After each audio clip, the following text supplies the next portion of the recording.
भाषण चलता आम नेता मैंने भाषण दौले आम सब भाषण देला प्रसाद हरिचंदन निरंजन पट्टनायक जयदेव जेना भक्त दास श्रीकांत जेना आमर ये बाहिनीपति रमेश जेना आम सब भाषण दौलु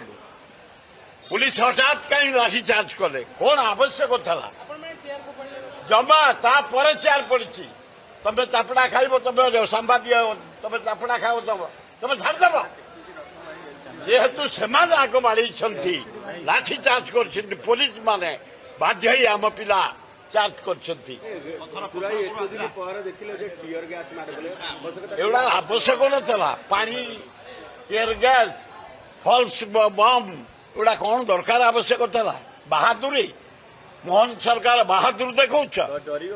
डरी पे डरी कंदी भितर बसते बाहर ना